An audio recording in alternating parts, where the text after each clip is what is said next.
I am your host, Nicole Will, and we're so happy you're here as we navigate the world with your aging loved one. We are here to come alongside older adults, family members, and the senior living community as we explore the world of aging and elder care with helpful resources, informative interviews, and approachable conversation. We get to do this together, so join us on our journey, and this is the Will Gather podcast. How do we manage it all as a caregiver? Well, we really can't, but there is support available. We are able to learn, adapt, adjust, and have access to tips from other caregivers so we can be successful. Today, we are doing just that. We are learning from Amy Goyer. She is the author of Juggling Life, Work, and Caregiving. She is a writer, speaker, and consultant specializing in caregiving and family issues. Amy is a passionate champion for family caregivers. She merges her personal experience with her professional life. She's been a family caregiver almost her entire adult life, and they varied from whether it's long-distance caregiving to very hands-on care for her parents. Amy shares her personal caregiving journey along with actionable tips for family caregivers. She is a reoccurring guest on the Today Show. She's been featured in interviews and appearances for ABC, NBC, CBS, and NPR, The New York Times, and many more. She has authored many publications, including the books AARP's Juggling Life, Work, and Caregiving. And as she states, caregiving does not happen in a vacuum, and we need to know that others have walked this road and we are supported. We also talk about those practical tips so caregivers can feel successful. When we define what we need to manage, it makes everything a little bit less overwhelming. We talk about a caregiving plan. What does that mean? And with all of these challenges and changes, how we experience loss and grief and find our own joy in the midst of that. As the community of caregivers comes together, we look at what our choices in it and the agency that we have over caring for our loved one and how we cope and manage the emotional roller coaster of all of those feelings and maintain our identity while we are caregiving. And it's so hard to talk about money, but we are doing that. And Amy is transparent as she shares the challenges of the financial aspect of providing care and what misconceptions we might have. And as we experience all of this and how we can be empowered, not judge ourselves, and the importance of feeling all of those emotions and taking all of those skills that we've learned in caregiving and apply it to our life. It was such a joy to meet Amy in person. We recorded our episode live at the Care Colloquium in Virginia, which brought care leaders and thought leaders together and having a conversation around care issues and caregiving and how we can all come together and collaborate and support each other. So Amy Goyer was our keynote. It was wonderful to hear her speak live and then the privilege of being able to interview Amy. Here is my interview with Amy Goyer. Amy Goyer, I'm so happy that we get to be here together. We are at the Care Colloquium in Roanoke, Virginia, and I had the opportunity to hear your keynote. And first, I want to thank you for sharing your story and being with me. Full disclosure here, you are my first guest that I've interviewed in person. Oh my gosh, how fun is that? I'm honored. So I'm lucky. Yes, I'm so lucky that it's you. So I feel lucky to do it in person. You're right. I do a lot of interviews where I'm remote, so it's kind of fun. It is fun. I know we entered the world of Zoom, and so that just became what we do, but now I get to be able to face-to-face sit across the table. So yes, this is a good day for me. Good. Yeah. So you've been caregiving most of your adult life, and then you adjusted your work and you moved your life to be with your family so that you could be present. This could be a whole podcast, but sum up for us what that experience was like for you. The aspect of picking up and moving my life, and it's interesting. It was one of those things that I first thought I had the situation figured out because I became a consultant. I had flexibility to go to Arizona as frequently as I needed to. I was based in the Washington, D.C. area and just work from there. And I thought that was kind of how it was going to be. And then my mom had a health incident, ended up, she was in a rehab facility. My dad's Alzheimer's was starting to really be apparent, and they needed more support. So, and then when we wanted him to stop driving, that he wanted to move to a senior community, I just saw that they needed more support. My sister who lived there was overwhelmed with her daughter. And so I just kind of made the decision really quickly. It was just, okay, they need me to be here more. And I did not think about how long it would be. I didn't take, and I'm glad I didn't, because I might have talked myself out of it. And it was just thinking I knew it was the best thing to do for them, and for me in many ways, because I am not a person who could live with them not getting the best care and having the best situation. And I wanted to maximize their independence for as long as possible. And so I knew how to support that without taking over and doing things for them. They wanted to remain in the community where they'd lived for 35 years. And so I just did it. I remember when I left DC, one of my best friends saying, you'll be back, and I'm like, oh, yeah, I'll be back for visits, but I think this is going to be a while, and I don't regret it. There's a lot of tough things that have come from it, but I do not regret it at all. When you said that you didn't have time to think about it, it was probably your saving grace, because if we overanalyze some of those decisions, like you had mentioned, we can talk ourselves out of that. Yes. When really, I think our first reaction to things is what the right one is, that our gut knows, okay, exactly. We're going to be going to do this. You share a lot of practical resources and tips to help caregivers be successful. And as we do that, we're thinking of, okay, there's all these things that we have to think about. And I loved how you distilled that down to some main categories. I think when we can define that, it helps us manage and it helps us feel a little bit less overwhelming. So what are some of those main things we think about when we're in that role? So one of my first tips for family caregivers is to, embrace the notion that I can do anything, but I can't do everything. And that was something that I had to learn during the process. I just kept feeling overwhelmed, and that was not a good feeling, and I knew it wasn't productive. And I just kept trying to figure this out. And I'm a list maker. I am a list maker, I will say that. And I would make lists of work, Amy, and mom and dad. And the list would be so long. And when you see it on paper like that, I'm like, of course I can't do all this. I can't do all this. And I can do any of it, but I can't do all of it. So that notion of I can do anything, but I can't do everything really changed my life. It opened me up to building a team, and that's really the key thing. I think so many caregivers feel like I'm alone. I don't have anybody. I'm in this alone, because they don't have family members who are helping. And, I was largely alone there for a while, because my niece had bipolar disorder, and my sister was very caught up, and obviously in taking care of her, and she helped out as she could, but it wasn't, I was a lot on my own. And so I built a team otherwise. I had Debbie, my concierge, who's still a very close friend, who, 2 hours of Debbie was like 4 hours of other people, and she would help me do all kinds of things, but also check on mom and dad. And, I think that building a team and thinking more broadly about the team.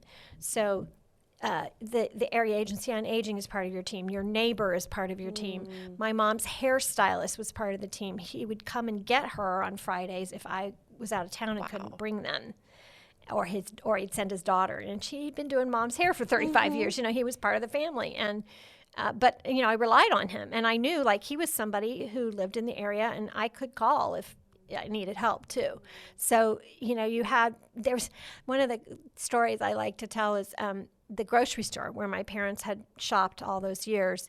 there were a couple of clerks who just loved my parents and told me if they ever need anything, And so I took them up on it. And when I was out of town in the beginning and Dad had stopped driving, if they needed bananas or whatever, I would call one of those two clerks and they would take the food over to Mom and Dad. So like incredible. Wonderful people, Wonderful. Right?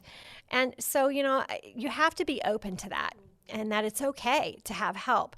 The other part of that team is support for the caregiver. So that's, my neighbors who mowed my grass for me, my best friend who I could call anytime, day or night, and cry or vent or share a triumph, and she appreciated all of it.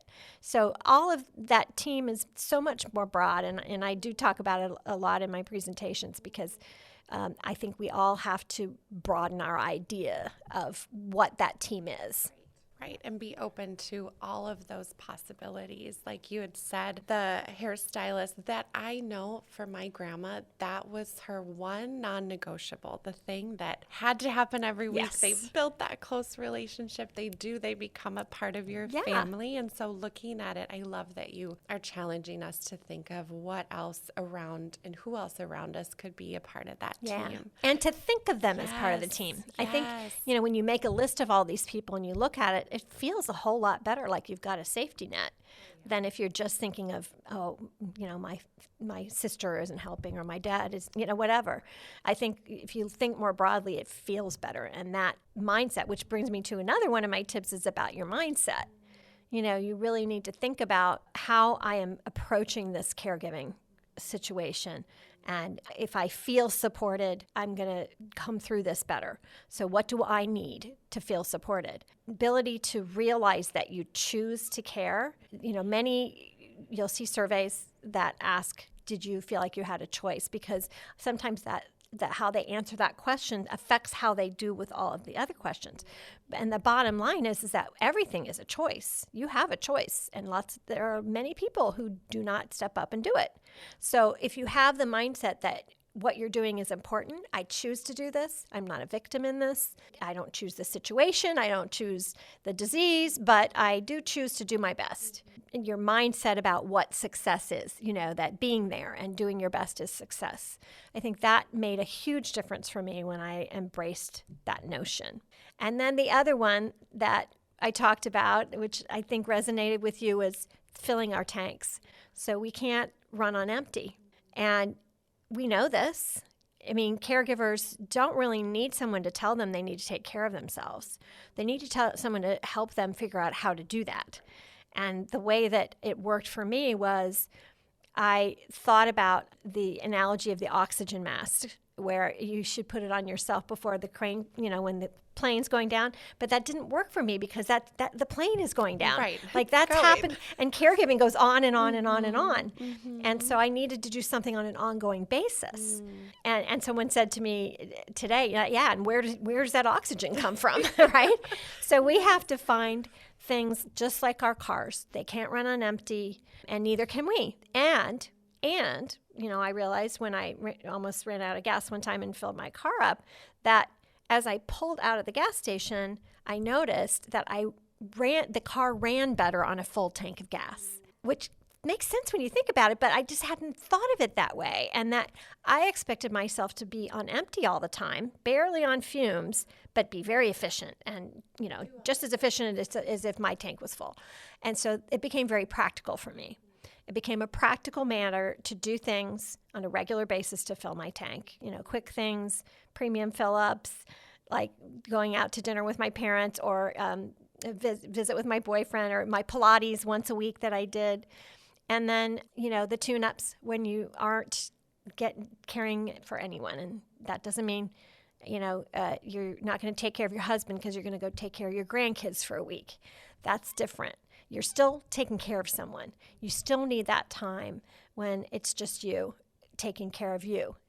And then the routine maintenance of getting sleep. Sleep is top priority. You can't cope when you're exhausted.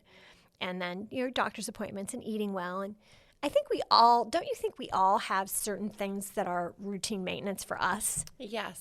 we do. You know, We like do. dark chocolate for me, but I know. Or for me, it is, I just started lifting weights and I never thought I would like it. But as I'm getting older, I'm like, I feel like that's Cool. something I need to do. But then it's turned into something I enjoy doing. Cool. And then I figure, you know what? It does do something to those endorphins. Yes. So, okay, I will take it because I need all that I can get in a dark Minnesota cold winter. Yes, true. At the time. So Yeah, good for you. And so, I and that agree. fills you up and that fills your tank. Yeah. So that becomes, as you say, that's routine maintenance for you. Yeah. Yeah. So if you have a balance of all of those things, Right. you can't just have the quick things. You can't just have once a year you go away and don't do anything. You have to kind of do all of these things in some moderation to have balance.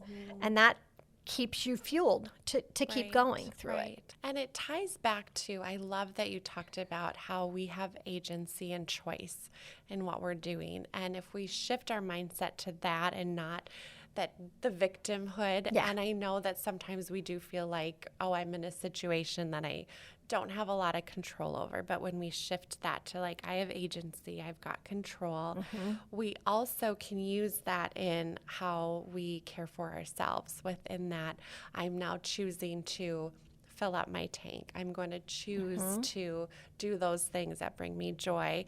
And when we do that, I think it fuels us to have more ownership over our own joy, because happiness and joy, I feel like they're different, right? We're not always happy, but I think in the hard times we can still pull some joy out of that. Yeah, exactly. Yeah, you can have joyful moments, and those fill us up more than anything else. I think noticing the joy that's inherent throughout the day, even in a caregiving situation, but also proactively creating joy.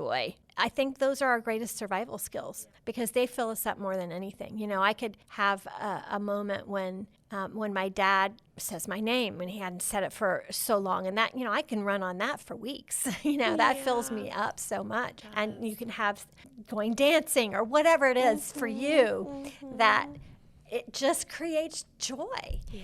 And you know, I love what you said about, you know, that's true. We can choose to take care of ourselves, just like we can choose positivity. It's a choice because you can always look at things differently, but you can choose, okay, I'm going to focus my mind on a positive aspect of this today. Right. Yes. There's so much different elements of loss and grief. I know you had shared about that. And in the midst of that, we experience a lot of different emotions. For you, how did you cope with the loss of seeing your parents and losing people that you love? How did you get through some of those hard times that could maybe encourage other people that feel like, you know, I'm just in it right now and I'm not seeing any silver linings in that? Yeah, or end of the tunnel kind of thing. Yeah. Yeah. Well, I think, first of all, I think it's really important and helpful, and I always have tried to allow myself to feel bad. I think, you know, when we just try to brush past it or get past it, and I don't want to feel this way, I think that we actually do ourselves a disservice because it lingers longer and it comes back up and bites us later. And so I think, and when you're in a caregiving situation, you can't always, you know, just take a day off to feel bad, but you can give yourself an hour or half an hour or 5 minutes to just feel really lousy and feel sorry for yourself and feel really sad and whatever it is that you're feeling. And in some ways you're validating your own feelings. Like, these are real feelings. I have a right to feel this way. There's no right or wrong feelings. There's just feelings. So no one can judge your feelings, and so you shouldn't judge your own feelings either. And so really feel those, because I find that it's easier to move through it. So, for example, when my mom died, I was so sad. I mean, it was just devastating. And yet I was caring for Daddy, and I had to kind of keep going. And I couldn't sleep. And, you know, I did get some sleeping medication from the doctor for probably a month or so, and then I didn't want to continue on that. And so I found an app to listen to, a meditation app that as I went to sleep, I still listen to that every night. It helped me go to sleep through the hardest, most difficult times of caregiving. And I go right to sleep now and I hear it. So I found some, a way to cope with that, and so that I could get the rest I needed to recover. The other thing I did was acupuncture. So sometimes when we're grieving and we have so much loss, it lodges in our bodies. And there are things like therapeutic yoga. I just met a yoga therapist, and she was talking about one of the main things that she works with people on is loss, because we hold these things in our bodies, and she through movement and through the yoga, she helps people move through that. Acupuncture helped me a great deal with releasing some of those emotions that I was just holding in. So do the best you can to find what works for you. Sometimes I find just, walking, I just have to walk and walk it off. People have different ways of doing journaling, can be really, really helpful. I found that, when my mom died, I wrote down every detail of what happened that week. And it was so cathartic. And it's just for me. I didn't share it with anybody, but it really helped me get past it. And I sometimes go back and read that. And think, okay, I did that. And, I think journaling can help us in caregiving, because we can, as we're processing afterwards, we can go back and look at that and say, oh yeah, I did that, and feel good about what you did. Yes.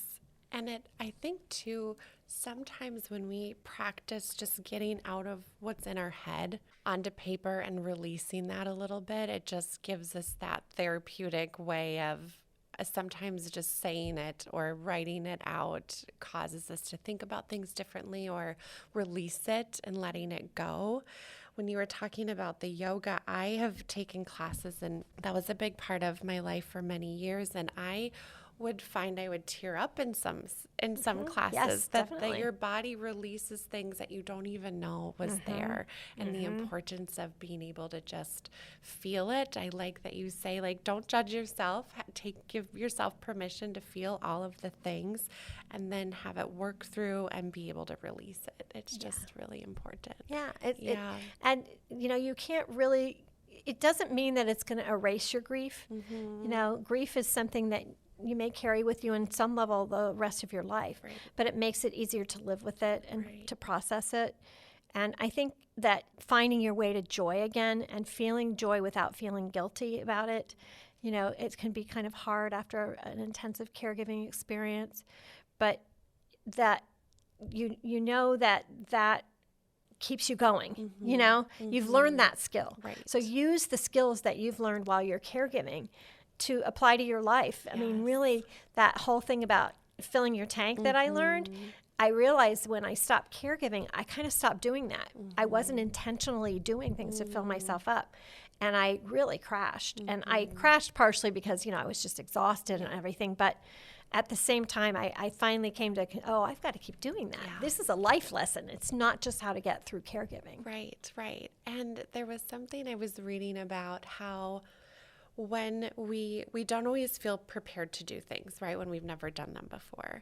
And we don't build that confidence or resilience unless we do the hard thing that gives us then the tools to say, okay, I can look back because I did that and I walked through it. So, for people that might feel not equipped or not ready to take on that next thing, that we do it and we build that resilience of the confidence to then the next time we take something on, we can move forward. And I'm sure you can identify with that because you do so many things to encourage and help people. And probably when you were first starting, stepped out of your comfort zone and spoke to so many people and wrote articles and were on the news and things that I'm sure felt a little scary at first. Everyone has that. Yeah. I think we all going into a caregiving situation, you sometimes think, am I going to be able to do this? And none of us is perfect, and none of us knows how to do everything. I made I said, I've worked in the field of aging my whole career, and by the time I cared for my grandparents, I was in my 20s. I was just fresh. And with my parents, I was older. I'd been working in the field, and it was still really hard for me. Yeah. And I didn't know how to change a wound on a wound care for a skin tear. you learn those things. Right. So, have realistic expectations of yourself, but be open to learning. And I do think that I'm lucky in that my parents always made me feel I could do anything I wanted to do. I really worked hard at and would do. Yeah. And I was kind of raised that way.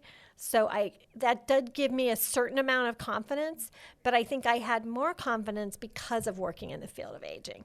Yeah. Whereas my sisters felt uncomfortable with certain aspects of this, but I had enough exposure, and done that. And I worked in adult daycare. And so I wasn't afraid to take somebody, help them in the bathroom or do things like that, Yeah, yeah. And just that, I like how you talked about to be gentle with yourself as you're learning those skills, because we had, we're in that world, and it's still, when you've never done something before, it can feel a little bit uncomfortable. Absolutely. Or even if you haven't done it for a while, Yeah. I mean, those things will come back to you, but it's a whole new world. So I think, there are so many great resources out there, including, your podcast. There's videos. There's so much that you can now have access to help you do that job.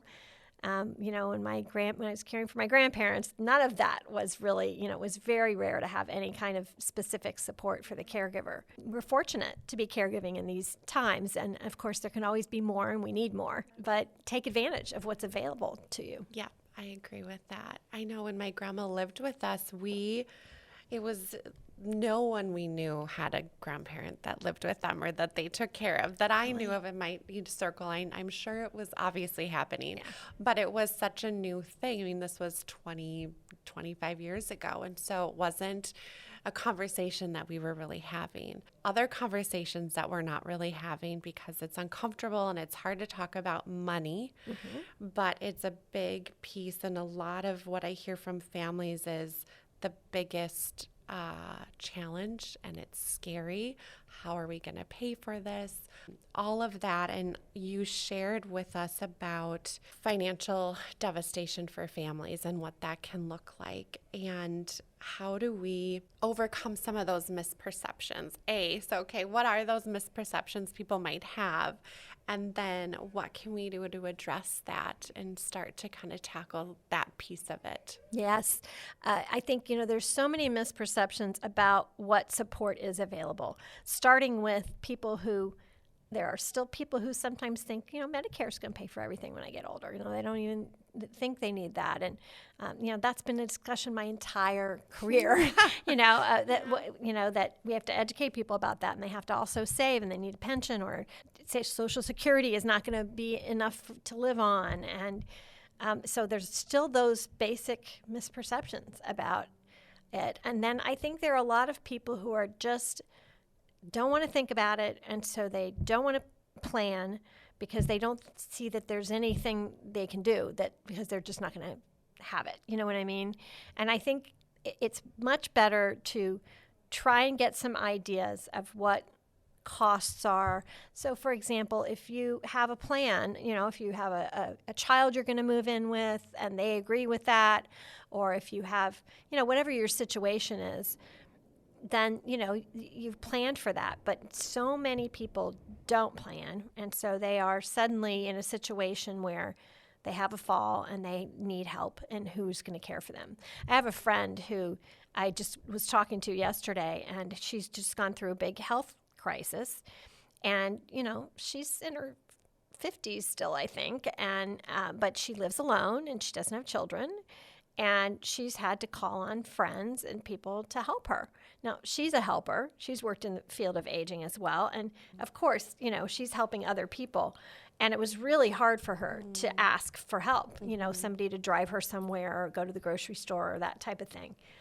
And, we were saying, we have to be willing to accept help. So I think that's part of the planning. Now, getting back, of course, to the finances, as you mentioned, knowing what the options are, knowing what the approximate costs are. It's really hard. 10 years from now, we can't say how much it's going to cost for a home health aide, but we can have some kind of idea. But most importantly, try to have a financial planner or advisor who can really help you put together the best plan you can have some realistic expectations. And I think that's the biggest mistake I made, is that I didn't have a financial advisor for myself.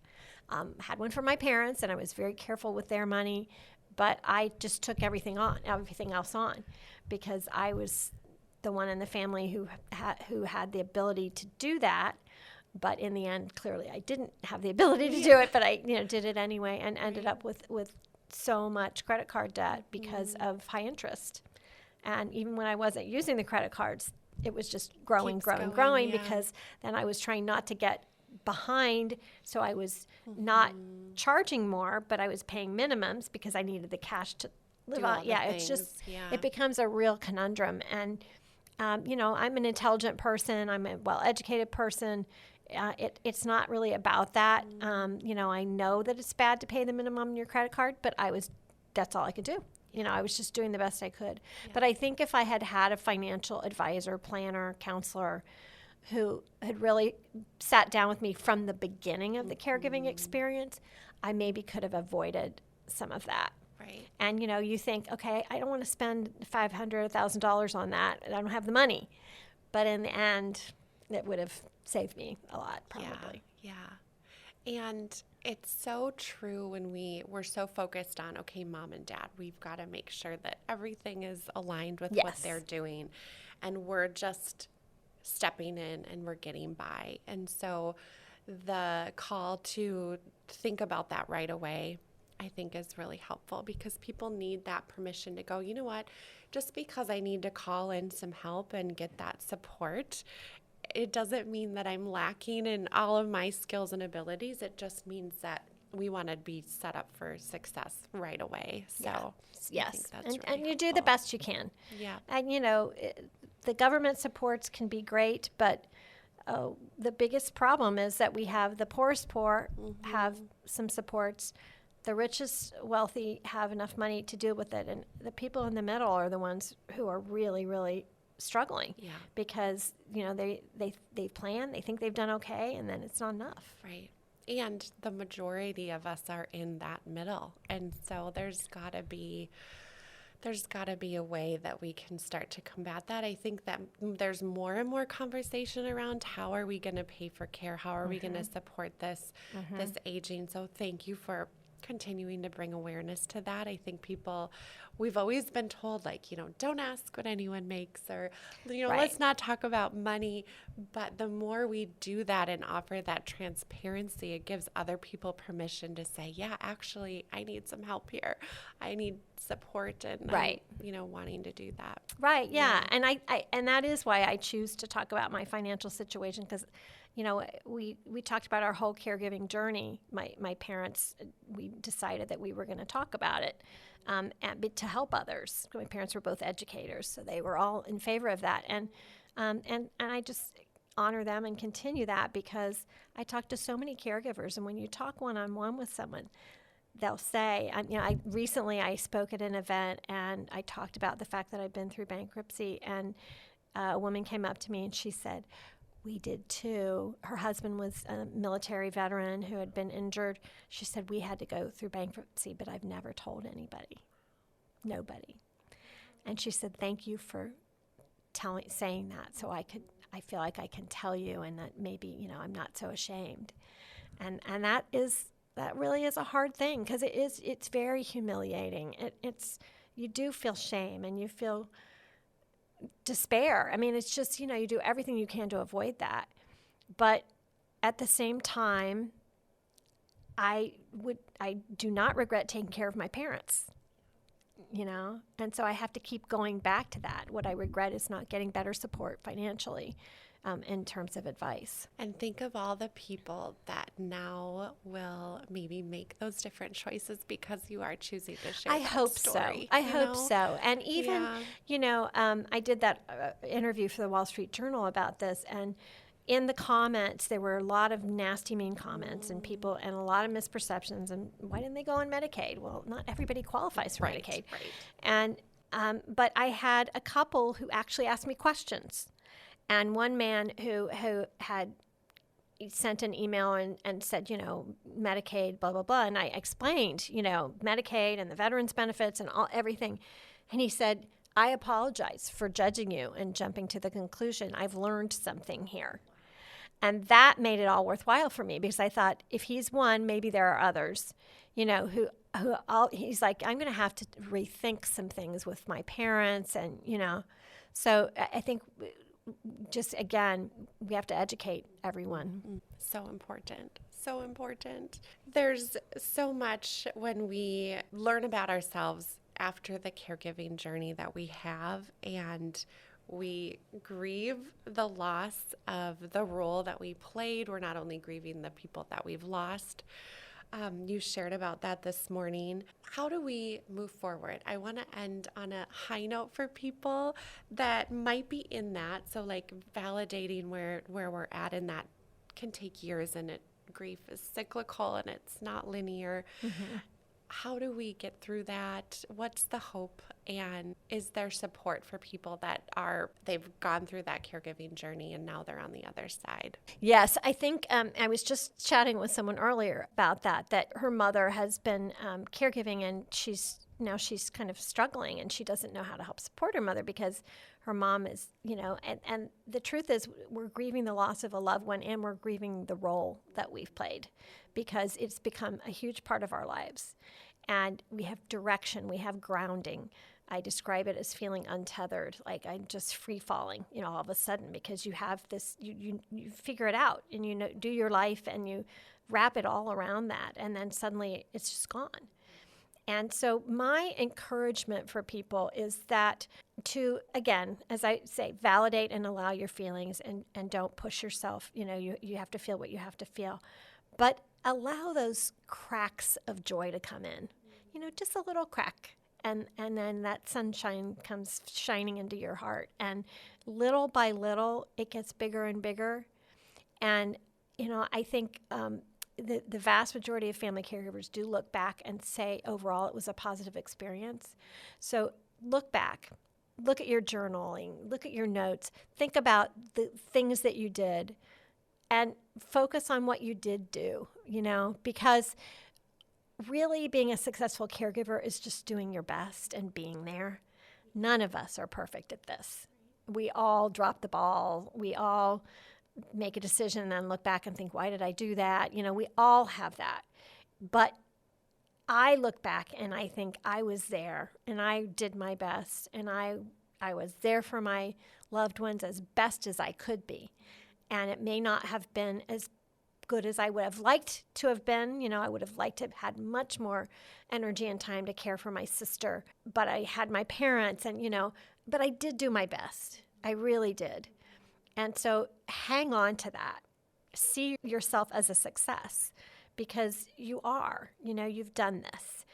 And do things. I think as we move forward in life, it helps to have things to look forward to. Throw yourself into something else. And maybe it's volunteering. My boyfriend and I are renovating a house. That's been a good thing, and also a stressful thing. Yeah. But, and I've recently joined choir again. I'm singing, and that is a huge thing for me. I'm, exercising, and, it's been 4 years since my dad died, and I'm still kind of finding my way. So, give yourself time, be patient with it, but, do the things, continue doing the things that fill you up. And I promise you, it will get easier. It gets easier. It doesn't, you still will miss them, and you will still look back on this experience. If you're experiencing PTSD, where you're having things that are triggers and you're having anxiety and difficulties, get help. Counseling can be extremely helpful, and actually surprising how helpful it can be sometimes in a short time, and just in coping day to day with things like that. So be open to taking care of yourself in different ways, and just living life with joy. Yeah, I'm so glad you brought that up. And talking about the PTSD, I think most of us wouldn't associate caregiving with PTSD, but it definitely lives there. Yes. And acknowledging that and seeking help. So thank you for bringing that awareness for us. Absolutely. Your book is a guidebook. It's a resource that people can hold on to. They can reference, they can look back, they can gather guidance and be encouraged. I've read it. I will keep it. It is something I believe that as you're going through the whole journey, you can reference different pieces out of it, which is, I believe, how you wrote it, to be kind of that. So that you can, reference guide. there's a chapter on health, there's a chapter on financial, there's a chapter on taking care of yourself, there's a chapter on work, life after caregiving, end of life, all because I wanted people to be able to say, here's what I'm dealing with right now and go right to it. Right. I love that. Yeah. Yeah. So thank you for that. And I'm so happy that you're here in this space sharing your encouragement and your wisdom. And we're just better because of you. So Oh, that's thank so you so kind of you. much. Thank you. And vice versa. Thank you for what you're doing and for, bringing voices together and reaching out to caregivers, because I think the more connected we are, the better we do. I think so too. Thank you. Thank you for listening today. If you enjoyed our episode, please subscribe and give us 5 stars. In all honesty, we'd love to hear from you. Thank you so much for listening to our episode.